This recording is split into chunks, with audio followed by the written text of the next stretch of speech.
Hey guys, welcome to our second video in the 3 stages of Alabama foreclosure. My name is John Watts, and in our last video we talked about the before stage. This is before the foreclosure. In this video we want to talk about the actual foreclosure in Alabama, and then the next video we'll talk about after the foreclosure. So what is an actual foreclosure in Alabama? Well, that takes place at the courthouse where your property is located. And it's not actually in the courthouse, it's outside the front entrance of the courthouse. So you need to know, because a lot of courthouses have 2 entrances, which is the front entrance. So you find the front entrance. And usually there's steps leading up to almost every courthouse. And so that's why we say on the courthouse steps. And there'll be somebody there, maybe a man, maybe a woman, but it'll be a person there. And they will conduct a public auction. And so we've talked about where it has to be. Well, when does it have to be? Well, it has to be on the date that's been advertised. And remember from our last video, there were 3 weeks of newspaper advertisement in your county that advertised the date of the foreclosure. Well, on that particular day, it has to be there during legal hours. Well, what are legal hours? Well, it may be different in a lot of different things, but for foreclosures, it's 11 a.m. to 4 p.m. It's not 10:55 a.m. It's not 4:30 p.m. It's 11 a.m. to 4 p.m. If the foreclosure is done outside those hours, it's no good. Okay? No good at all. So let's go back. If it's not done in the right location, the foreclosure is no good. So we had one case where it was terrible weather, storming, cold. I mean, just horrible. And as a practical matter, this isn't like what you see on TV. There are whole groups of people out, like yelling out bids. It's usually somebody standing there kind of muttering to themselves. Nobody bids on the property. The person doing the auction for the mortgage company ends up making the high bid for the mortgage company. And so the auctioneer just didn't want to be in this terrible weather. It's like, what difference is it going to make? So they just didn't do it. Well, if you don't conduct the auction and do it outside the front entrance of the courthouse, it's no good. If you do it outside the front entrance of the courthouse in the county next to you, it's no good. If you do it the day before, the day after, it's no good. It has to be on the day of, it has to be at the front entrance of the courthouse, and it has to be during those legal hours.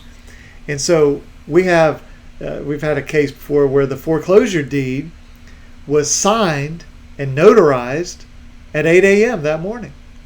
Kind of hard to do it at 8 a.m. if you can only do the foreclosure between 11 and 4. So, again, you've got the right location, the right day, the right time. Well, then what has to happen? Well, the auctioneer has to actually do the auction, has to read out the foreclosure notice, has to take in bids and things like that.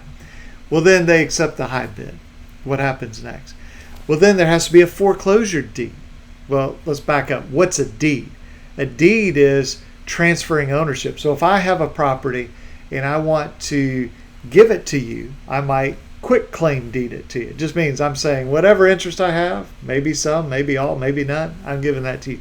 Now, if I'm selling the property to you in a normal process, that would be called a warranty deed.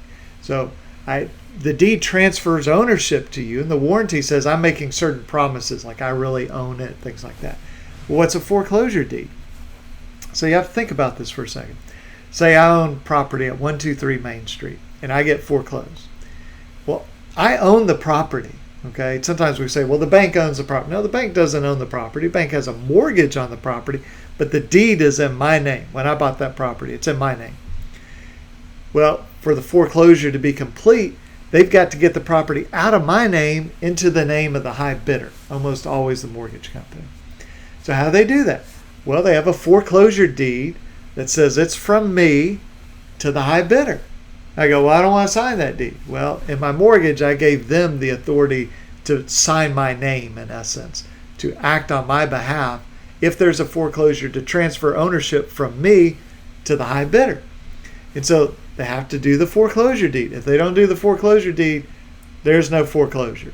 And we've had these before where suddenly they can't find the foreclosure deed. Well, maybe we filled it out, maybe we didn't, but we still own the property. No, you don't own the property.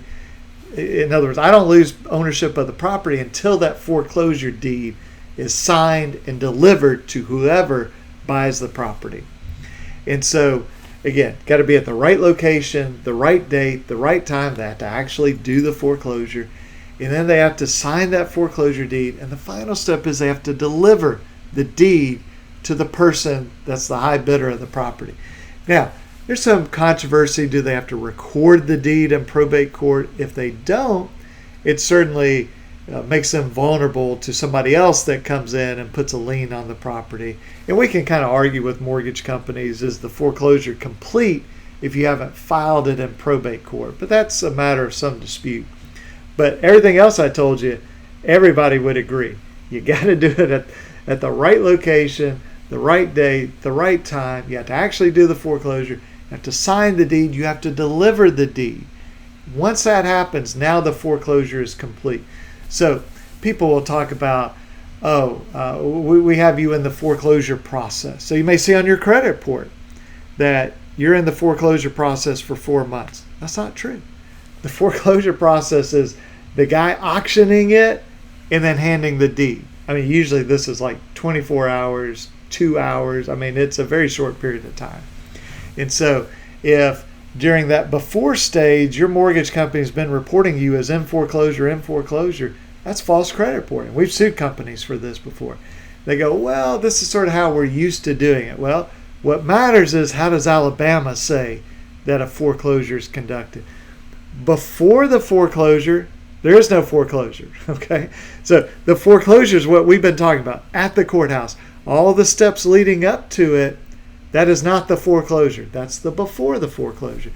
And this may seem kind of technical, but it makes a big difference on your credit report.